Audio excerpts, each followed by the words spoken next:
All right. Hope you all are having a good weekend. I'm looking forward to an update this weekend on the markets, and a lot has most certainly transpired in the last week, right? Let's dive into it. So right now we're looking at Bitcoin on a daily chart. This is what I've been claiming is a Wyckoff accumulation pattern that's been in play for some time now, and it's still in play, folks. These things move on their own timeline, not on mine, not on yours. And at the margin, every step of the way is designed to make us think we are doing the opposite of what its ultimate destination is. That's just the way markets work. Looking at this structure for what it is, what do we see? Okay, I think I did this last week, but we see market structure clearly broken, right?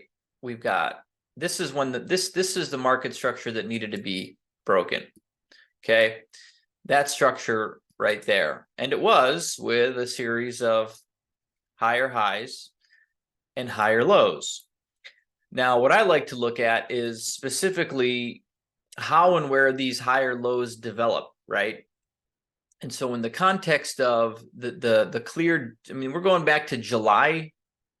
So this summer, this is the downtrend, right? This is the downtrend.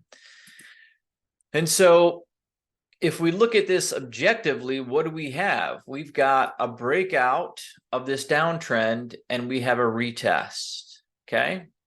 Does that mean it's going to moon like I've got in this image up here? Absolutely not.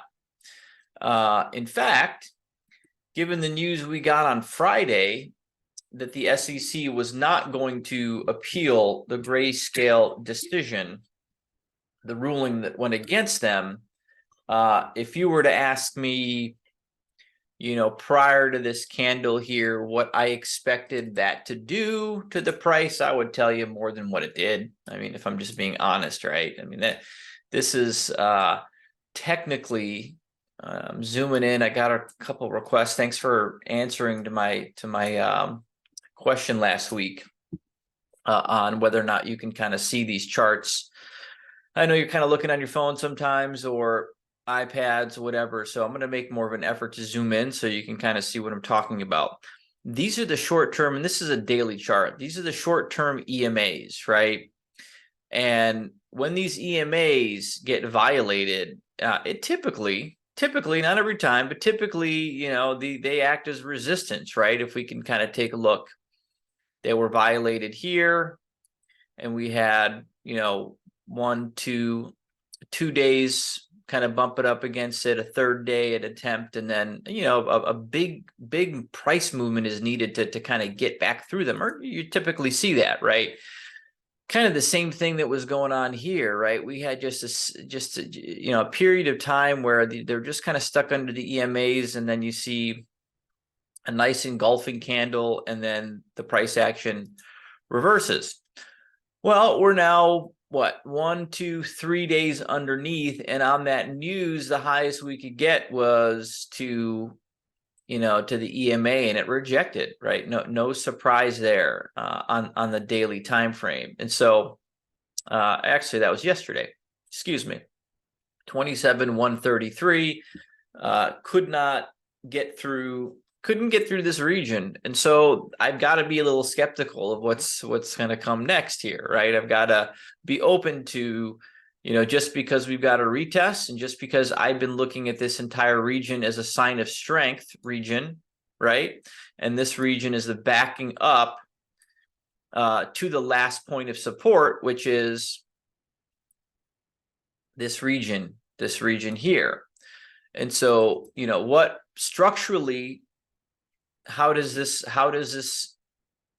play out? It's playing out like an accumulation. Every accumulation looks a little bit different. Let me, I'm going to do a little impromptu here. I'm going to pull up my Twitter. I posted this today.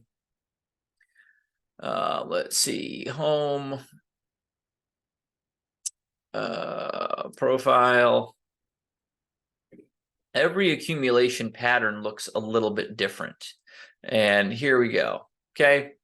This is one I posted this morning, looking at some examples, looking at what we've got going on right now today, what we had going on in June, what we had in June through October of 2021.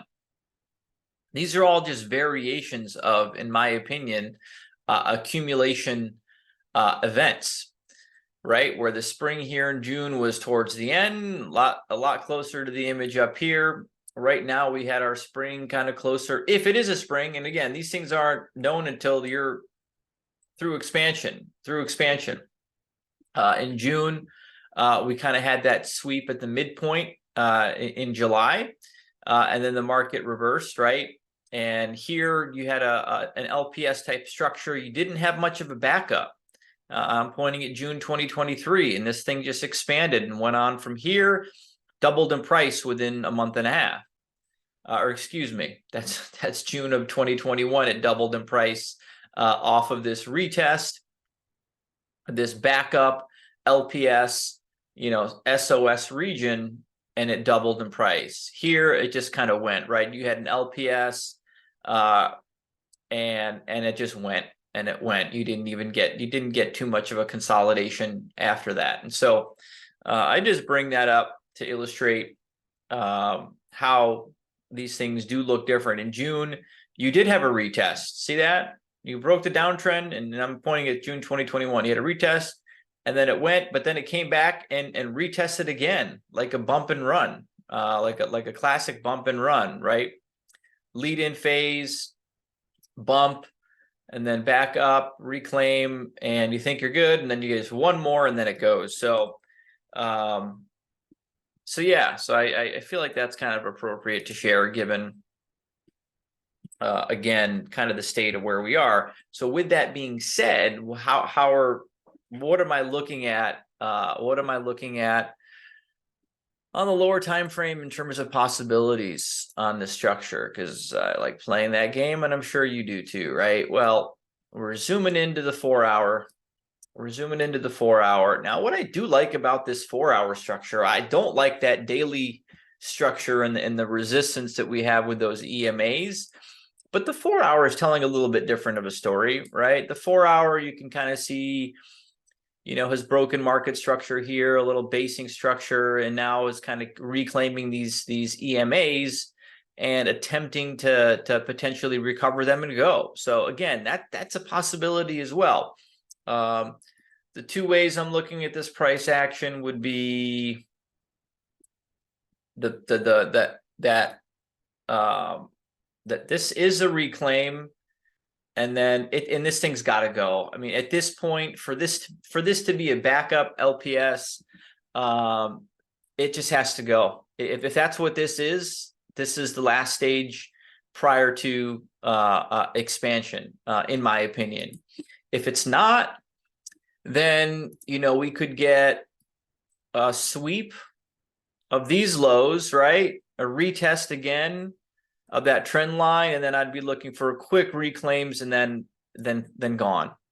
And then obviously we've got to be wary of the third possibility, which is the market going in the opposite direction. But again, given the totality of the things you guys hear me talk about every single week, until I see those things line up, that isn't in my base case. And so I'm just calling it how I see it. I'm not a financial advisor. Don't use this to trade. Don't use this as investment advice. Do your own research. You guys know those disclaimers all too well. All right. Let's move on. And get into the higher time frame count on Bitcoin. And again, nothing's changed here, right? Nothing's changed. We have just been kind of going sideways. I can just go ahead and draw this line all the way out, right? All the way out. And the count is still valid. The Elliott wave count here is still a valid count. We have not breached those lows. We've got a 1-2, 1-2 in progress, in my opinion. We've got, what are the red flags? The same red flags we've had for weeks, right? Weeks. What are those? This just resistance, that 30-week MA, just acting as resistance. And so, you know, that's something to be aware of. That's something to be aware of. If I'm wrong here, folks, if I'm wrong here, we've got to always look at the other side of the coin. I'm going to try to do that a little bit more in my videos. If I'm wrong here and we still have a leg to go down to remain in this bull market channel that we're in, then what does that look like? Then this 2 isn't in. We had you got an A, B, C down to this line and go. Okay. So that also is most certainly a possibility and wouldn't violate the structure, wouldn't violate this overall structure as I see it. It would most certainly change this count, right? And what do I mean by that? Well, I've got this as a 1-2. And so, you know, we've got 1, 2, 1, 2, 3, 4, 5. And so I would have to most certainly change the way that I'm looking at this 2 being in. Okay, this 2 being in. So we are going to take it from here and observe the market and see what happens this week. All right. Let me just keep going with the Bitcoin names here. Okay. I'll bring MSTR up. I'm going to bring Mara up. Let's see, what else am I going to bring up? ETH up. ETH BTC is important here. All right. Okay. MSTR, you all know I love this as my proxy for what's going on, the health of the Bitcoin market. And, you know, folks, I mean, you know, I just got to be honest here, right? We didn't see the power coming out of last week that I wanted to see, right? I mean, so last week's candle was a beauty, right? You got this hammer type candle, right? I'm zooming in for you here. Reclaim this 30-week, and you've reclaimed and gotten out of this downtrend that we've been in since July. That's strong price action. That's strong price action. What do we see this week? Well, we saw the opposite, right? We're back in the channel. We lost the 30. Still above this key level, this 307 level, which is kind of very important in my mind to the overall structure. This goes back to January of 2022 and beyond, right? It was a consolidation prior to the larger impulse in November of 2020.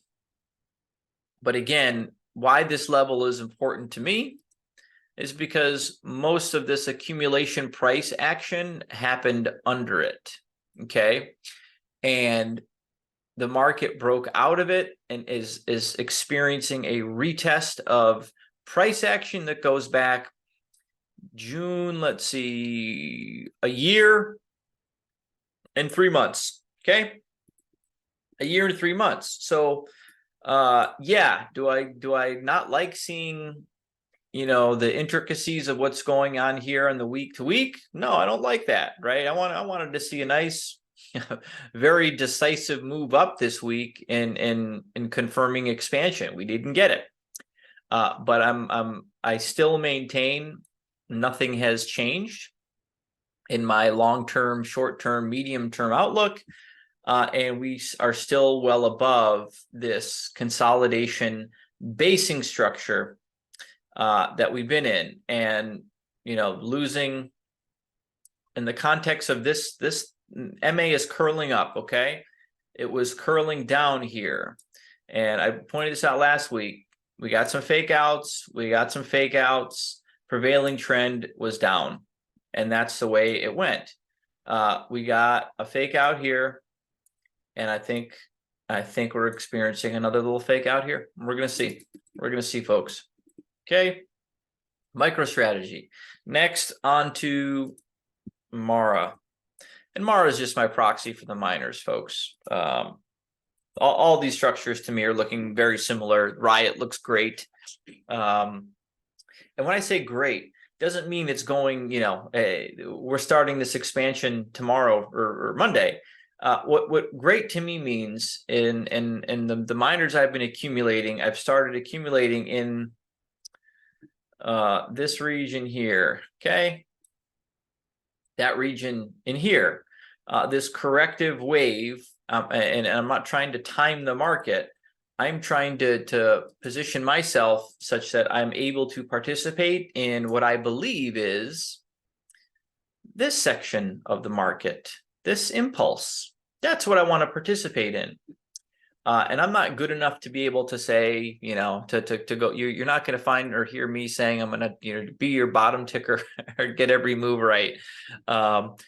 Back here, I accumulated the miners I started accumulating in this region. It was a process, right? It was a 3-4 month process of accumulation. Because I wanted to participate in this. That was my goal. Okay, that was my goal. Is this guaranteed to happen again? No, it's not. Could we go lower on the miners? Absolutely, right? Hitting this 6 range would still, in my mind, keep this bullish structure intact. Why do I say that? Well, we're starting to form this, this inverse head and shoulders. Okay, pardon my drawing. That looks awful inverse head and shoulders, but you get the point. Where do we also see a structure like that? Well, let's go back here. All right, and we had, same type of thing where this shoulder was pretty close to where it was on the other side. Where's this shoulder? Pretty close to that trend line, right? Pretty close to that trend line. So we're still short of it. So could Mara keep going down? Absolutely it could. Absolutely could. Would that violate the bullish structure that this is in? Definitely not. Definitely not. And why am I open to more downside on Mara? Well, because these things are important to me. Reclaiming this cloud quickly, right? We see a rejection here. We see a rejection. And so that's a sign of weakness. That's all it is. It's the third week. I expected us to reclaim this fairly quickly last week. We didn't. Could I be wrong too, thinking that, we have to, because I'm seeing this, every trader is seeing this, right? I'm not special. This isn't information that I have that others don't have. I'm very aware that the market is designed to get harder and harder as people have access to the same information. That's why a lot of these breakout traders you might see not doing well, right? Where you get a bullish structure and it breaks a bullish structure, and then it just retraces and rugs everyone, and open interest goes up, because the more people that are getting into these things, the more that algorithms are there to beat you and beat emotion. And everyone knows what a bullish structure looks like. Everyone knows what a bearish structure looks like. I'm not special in that I'm identifying, this region and this action as not looking good, and market makers know that. So could this just blow through here next week? Absolutely it could. But I just want you to be, aware of both scenarios as we're moving forward. ETH BTC. All right, this is a critical juncture here. This is, not necessarily a bullish pennant textbook, but symmetrical triangle. You get the point. Okay. This is a structure that's been since the inception of ETH. You've got this clear uptrend, and that's what the pole in the bullish pennant is, right? That's what this pole is basically illustrating, is a clear uptrend. And then what is the pennant? It's basically a symmetrical triangle and consolidation within that. And so what have we had with ETH BTC? We've had this basic just consolidation that goes back to 2016. And I don't know which way this is going to break out, but in the context of everything around me as I'm analyzing it, in the context of we are in a risk on environment, in my opinion, the proxy for risk on in crypto is ETH and then the altcoins. Okay. So, and again, so this is exactly what I was just talking about, right? Like, this is a bullish structure. So, the expectation could be, breakout and go. That was just an awful go. I mean, that was just ridiculously exaggerated. So something like this, right, on the cloud, and then it's gone. That's better. Or what these things also like to do is what's called the old end around, right?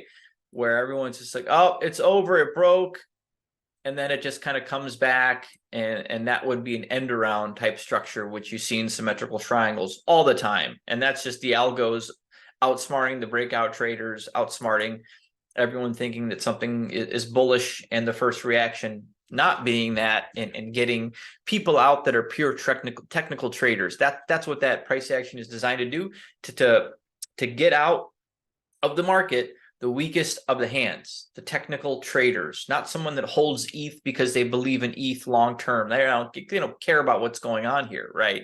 They don't care about this, and so those people in time, in anything that you believe in, do the best. They do the best. And so, again, my 2 cents on ETH BTC. On ETH itself, yeah, I mean, look, you guys have seen me kind of track this for a while now. I've been kind of claiming that we've got what looks to be an Adam and Eve double bottom, but it's not as pristine as how it looked back in 2019, 2020. I mean, this was a very clear double bottom type setup. And again, this might go back to what I'm talking about, right, folks? Like, the more people like me, and if I can learn this stuff, you better believe there's algorithms that are way ahead of me and anyone else that can spot these patterns. And so this was a textbook kind of Adam and Eve double bottom and retest. I mean, just look at this. Just absolutely pristine. And then it went. And now we kind of go back to, today, present day, and it just doesn't look as good. Not even close, right? If anything, we've got a failure of the retest. We've got a failure of the retest. And I'm going to zoom in. I'm going to keep remembering to do that. Promise. Where you've got the handle, right? This could also be looked at as a cup and handle, Adam and Eve, various bullish looking setups in here, but this can't go much lower. This really can't go much lower for this market structure to remain, bullish.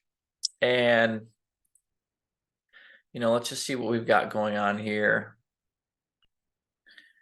Yeah, I mean, you've got a symmetrical triangle as well, or not symmetrical, ascending triangle type structure you're working on here as well. So, I mean, it really is time for ETH. If this thing is going to start expanding, it needs to do it pretty quickly. Other option here is just, everyone's watching this trend line as well. If you're on Twitter, you've seen, I'm not the first to point this out, a real flush and then reclaim, and then if this thing is going to expand, that price action wouldn't surprise me either. So that's how I'm looking at ETH. What is next? Let's pull up. Let's pull up the Nasdaq. Okay. Last week was a strong week, right? And over the weekend, a lot of stuff kind of went down internationally. And this week we had a really hot PPI, we had a semi-hot CPI. And what did the markets do? They were essentially flat over where we closed last Friday in the Nasdaq, folks. That's mind-boggling to me. Okay, that is absolutely mind-boggling to me.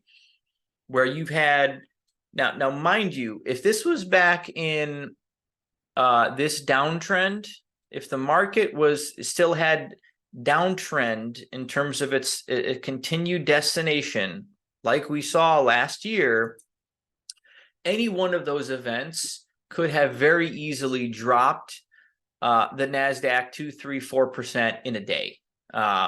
Maybe not 4%, but a few percentage points in a day, or a week, should I say? Maybe a day's a little extreme, but it didn't. But it didn't. Okay, it didn't. And so, objectively looking at that, I have to look at that as just a sign of strength. I have to look at that as a sign of strength. That's the old beach ball underwater.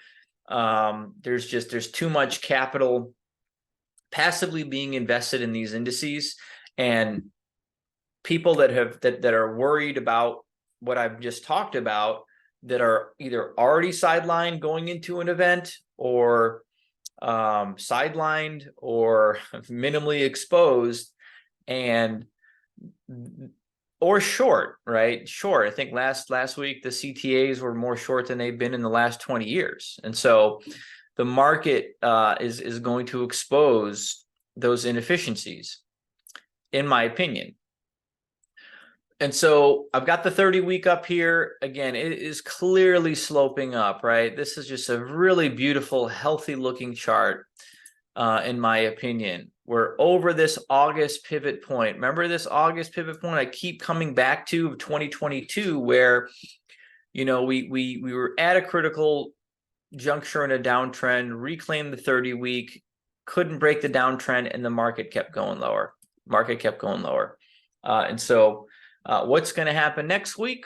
I have no idea. However, I do know this candle isn't the greatest looking candle. I mean, this candle isn't the greatest looking candle, but given what went on last week, those three events, that makes a little bit more sense to me. Could we come back down? As I'd mentioned prior, I think I mentioned this in the last video, right? Really looking at this 3-4 structure a lot like this 3-4 structure back in the fall of 2020, where coming out of this 4 correction into this 5, you know, that was a powerful 1, 2, 3, 4 weeks, and then 1, 2, 3, right? The straight back down, but didn't breach the lows, and then it went.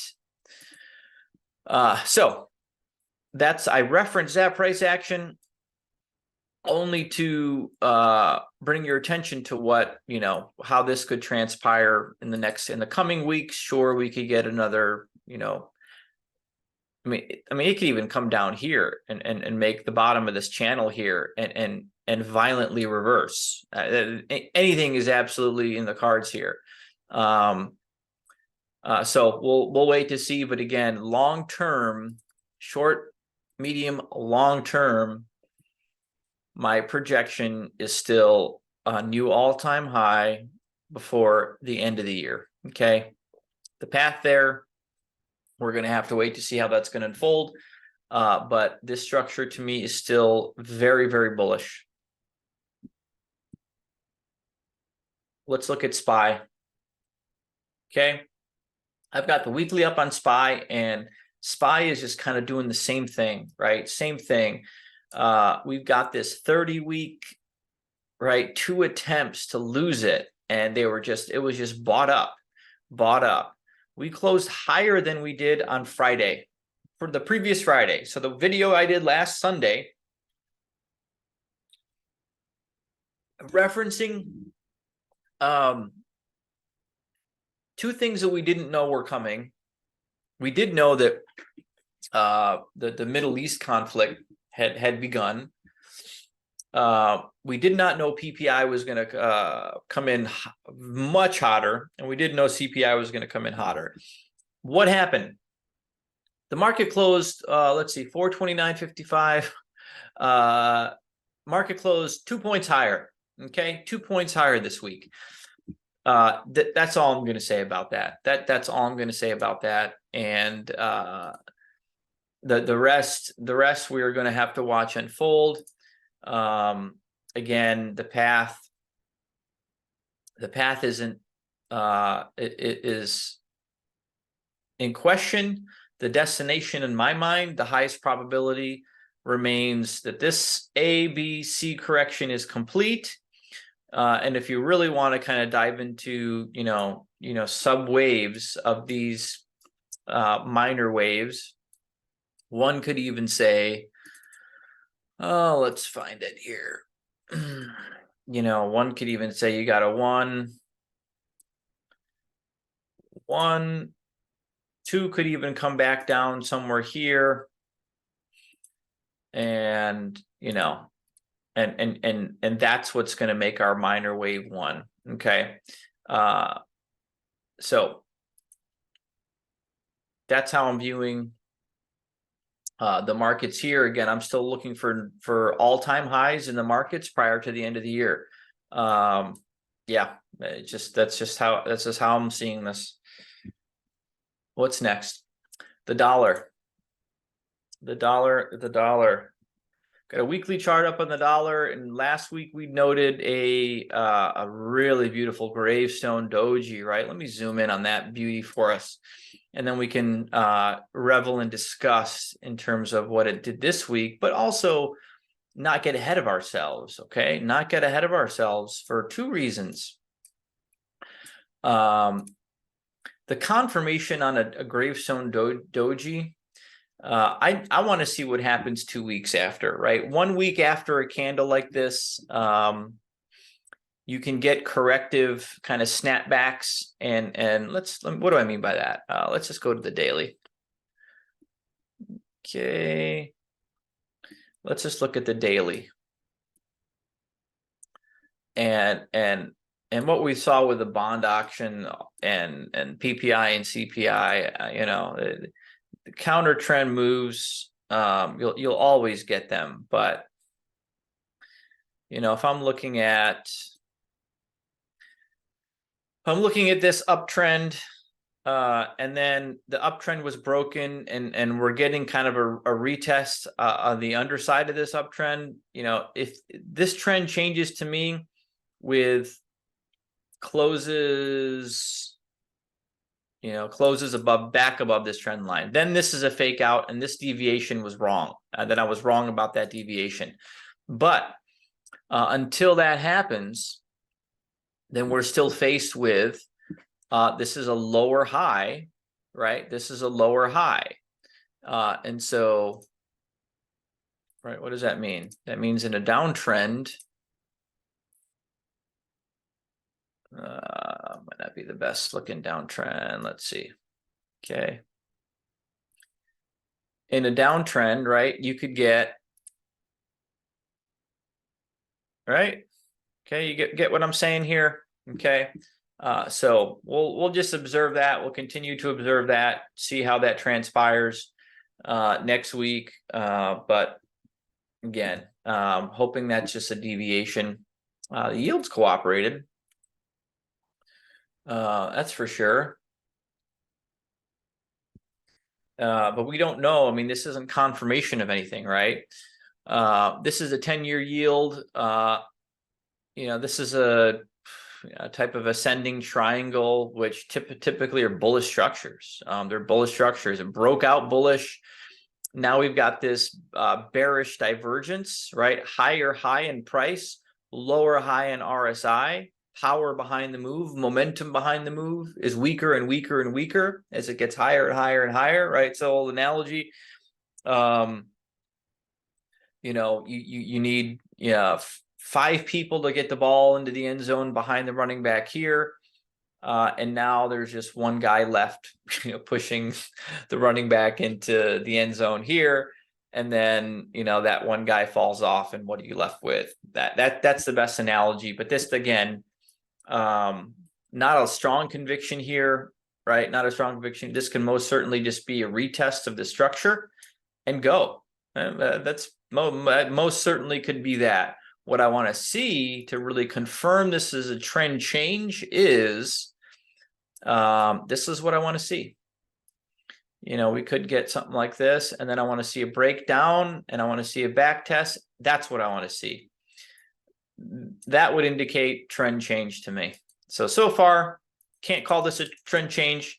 You can just observe what I just pointed out and kind of go from there. Gold. Last one is gold. Gold cured cancer last week or something, man. What a move. What a move. I've got the weekly chart up on gold. I've got the 200-week simple moving average in green. I've got these accumulation schematic. I claim this is kind of a spring event down here in September, October, November of 2022. And a series of higher highs, higher lows. This higher low, let me zoom in, wasn't breached. I was talking about this last week, right? It's not breached. There's nothing has changed, right? This structure, God, that's an awful drawing. Sorry. This structure wasn't breached. Okay. So this structure was intact, and not coincidentally, that was kind of the bottom of this cloud region, 200 weekly moving average, and it just boom, reclaimed. That looks like a short squeeze to me. Type candle. But who knows? Now we're back in the top end of this range. And so the bulls here want to see, you'd expect a little consolidation here, and then taking the next steps. And this is a structure I actually like. Okay, I like these triple tops. I really do, because it's especially when these two get closer like that, and price doesn't make a material low here. I like this structure. I really do. I'm not invested in any gold. This is just how I'm observing the structure. I like that. When you get a rejection, let's see. When you get your first rejection, the key is what happens next, okay? And every trader is watching what happens next at the bottom of this range, okay? Expectation is for it to get back to, this has been a very clear range, okay? That's the range. And so where are stop losses placed in a range? Stop losses are placed at the bottom of the range. Okay, that's where they're placed. And so what is this price action? This price action that's traders. That's stop losses getting triggered, attempting to get traders out of the market. Accumulators step in and fakes all the traders out, much like you'd see it in a Wyckoff. And now back to the top end of the range. And so when you get a rejection for the third time, this is what interests me in these types of setups. This is what is very interesting to me in these types of setups. So you get your third rejection. Your next expectation is to go, if I didn't have this, you guys have been following my trend line here. Traders now are kind of looking at this, in my opinion, as the next stop is here. Okay. And so for a reversal to happen here, is such a strong reversal, is a sign that you aren't coming back to the bottom of this range. In all likelihood, I could be wrong. And then you throw on top of that, right? You throw on top of that this, let me throw the monthly up. Just incredible structure that gold's been in. Get rid of that 200 week. For since the 2000s, just a clear channel, and and that's a recipe for what I think you saw last week. And it could have been a massive short squeeze as well. Either way, doesn't matter, because the price is higher and it's back inside a critical range. Let me just see. Yeah, look at that reclaim on the monthly. I've got the 30-month SMA, simple moving average. And it was reached last week, I believe. I don't remember. But look where it opened. Okay. The month opened, and now we're at the top end of this range. Just beautifully. All right. That's it. That's going to do it for my update. I hope you all have a great rest of your weekend. I hope you enjoy this content. Like this video if you think this was valuable. Do you want me to keep doing these? I'm going to keep doing them anyway. I don't care if you like it or not. But I guess it certainly helps for more people to participate as well. So with that, hope you have a great rest of the weekend, and we'll talk to you soon.